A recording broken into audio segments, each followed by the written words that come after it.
What's up, people? Welcome back to the channel. Hope you all doing well because today's gonna be a good one. It's time to upgrade. So I ended up going with the Next Level Racing FGT Elite Lite. What stood out to me with this rig is it allows you to switch between a Formula style seating position and a GT style seating position. Now, from the reviews that I saw on YouTube, it looks like you can do this in about 10 minutes, so that's not too bad. I've been running a lot of Formula stuff recently, so it's nice to have a rig that can adjust between the two positions. I also went with their shifter add-on for my handbrake and my shifters, and a single monitor stand for the new Galaxy Neo. He's unboxed and get this thing put together.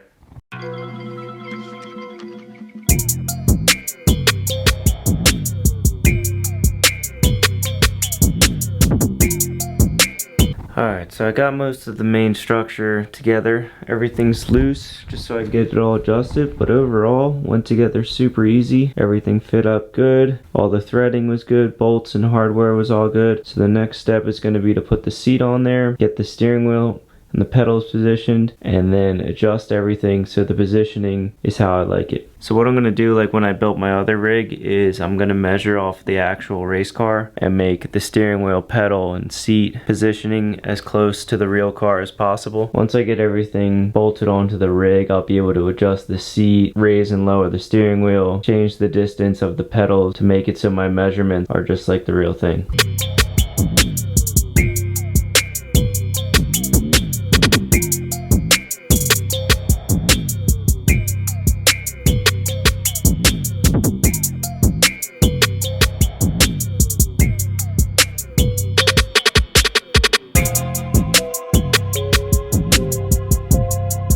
Up next, we got to install our pedals. These are my PVC hydraulic pedals, and today I painted them black, and I got some Wilwood pedal covers, and then I just put some fresh grip tape on the standard one. So we're gonna get this mocked up in there. I'm gonna have to build some kind of heel plate for it because the rig only has those two bars. It doesn't actually have a flat bottom. So let's get to it.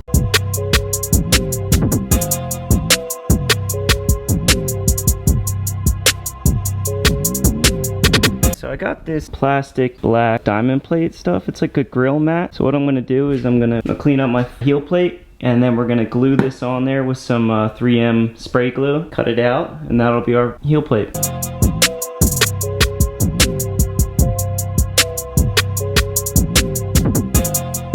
Alright, we got the floor plate all wrapped up.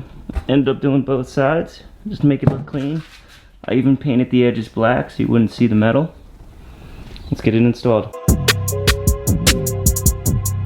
So after installing the handbrake the way it was in that last time lapse, I ended up changing it. And what I did was I just basically took the regular configuration that they want you to do it in, and I moved it way back. And instead of mounting the handbrake bracket to their supplied bracket, which was originally like back here, and I need my handbrake like basically aligned with my steering wheel like in the real car, I just mounted it directly to this. My plan is that I took the other bracket that came with the shifter kit. If you were going to use a right-hand drive setup, you would use this bracket instead of the bracket that's right here. They give you two in the kit based on if you're going to do left-hand drive or right-hand drive. So I'm going to take this bracket here, I'm going to take this piece right here, and I'm going to mount it to the bracket here and make it extend back, and then I'll take the supplied piece that they gave me with the shifter kit and I'll mount it right about here, and that's what I'll bolt my shifter to. So I think that's the best way to get the whole alignment of the handbrake and the shifter correct. Mount this like right about here, and I'll have my shifter in the perfect spot. So I got the rig all measured out how I want it, got the pedals all positioned. This is going to be the GT style seating arrangement. So we have the seat up in the bracket, and we have the pedals on the floor. What I did here was, when I had this mounted how they tell you to, which is with the seat bracket on top of the base, bottom of my seat was hitting the support bar, and it wouldn't allow me to lower the bucket more than halfway into this bracket. So what I did was I mounted it on the bottom, the sliding mechanism, and that allows me to completely drop the seat all the way down for some Formula 1 style stuff. So off camera, I made this bracket for my mounting plate. So what this is going to allow me to do is this will allow me to run my steering wheel motor back here instead of up here. And I have a 150mm hub extension, so I'll be able to run the screen in front of the steering wheel motor, giving me a better field of view. So now that I got it all measured out. I'm gonna cut these. I have it marked off with some tape. I'm gonna cut these flush with where my steering wheel plate will be, because in the GT position it's the highest on these. So I'm gonna cut it to that height, and then when we're on Formula 1 I bring this down slightly and tilt it more towards me and put the seat back. So I'm gonna cut them here, and then they won't be in the way of the screen. They'll be just flush. So remember, when you're using a chop saw to cut aluminum, your best bet is to go with a wood blade, nice fresh wood blade, and cut through aluminum like butter. When doing the cut, you just want to take your time, let the saw do the work, but look how nice that cut it. Beautiful. Just get it cleaned up, deburred. Alright, and just like that we got them cut up. And what's pretty cool is that we got the two pieces that we cut off from it with the logo right on it, and I'm going to use at least one of these, mount the shifter to the handbrake and the rest of the rig. So that's going to be cool. Their logo is going to be right on the side. And we'll see what maybe to mount my button box. It's nice to have this extra stuff, which is what is so cool about these style rigs, is that you can just build whatever you want. You can pretty much anything you can think of. You can make a bracket and some nuts and bolts and bolt it together, and so it's pretty cool what people have made. We're gonna get these put back on the rig, and then the only other thing I'm gonna cut for now is the part of the monitor stand. I'm just gonna make it narrower so it's not hitting the walls in my corner. So let's get to that.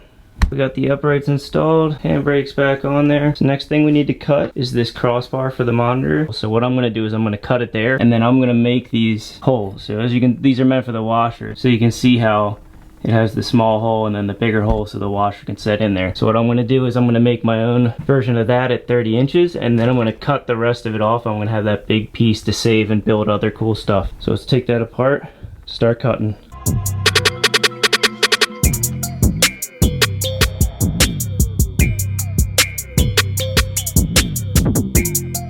You can see that the holes that I'm going to have to drill are going to be of two different sizes. The inner portion is going to be a smaller drill bit for the bolt, and then I plan on using this. So this would be ideal, because then you could hit just this top part without it going deep enough to make that any bigger. My plan is going to be to use I'm going to make the small hole cut, and I'm going to use my Dremel to take out the little circle.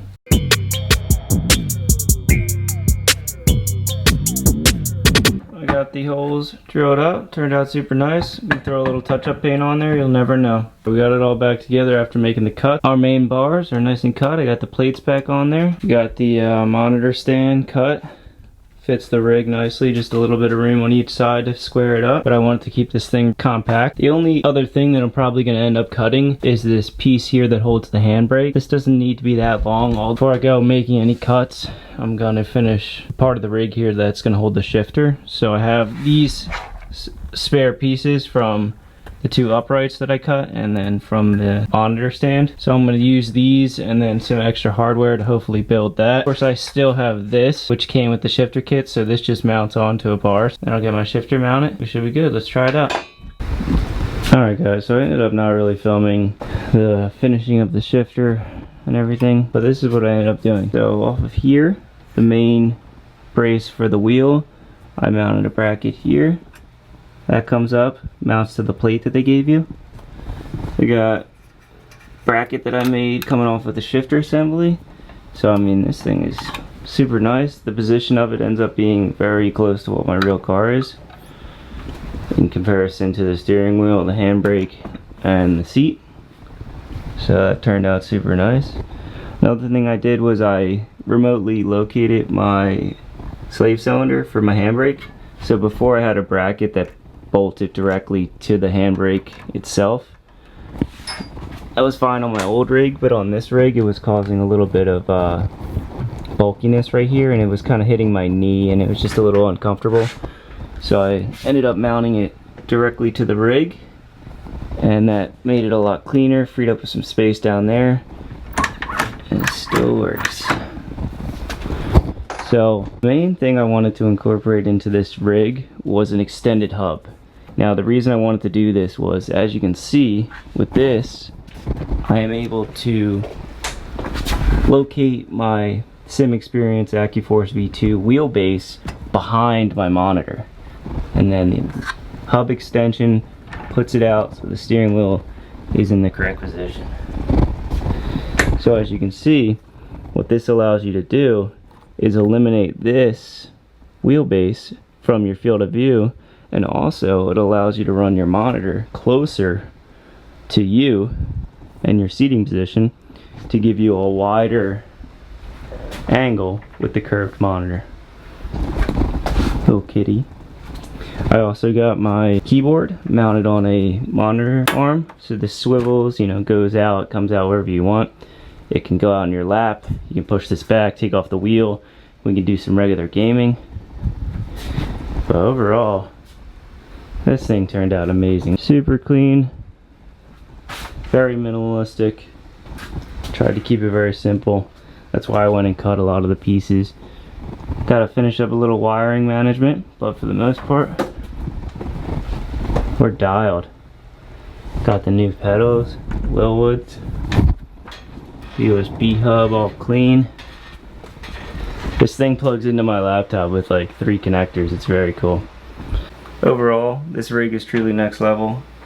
The assembly went great, everything went together nice and easy, and overall I'm very happy with my purchase. So all that's left to do is fire up the computer, make sure everything's still calibrated and working, and stay tuned for some more sim racing content. Alright guys, peace.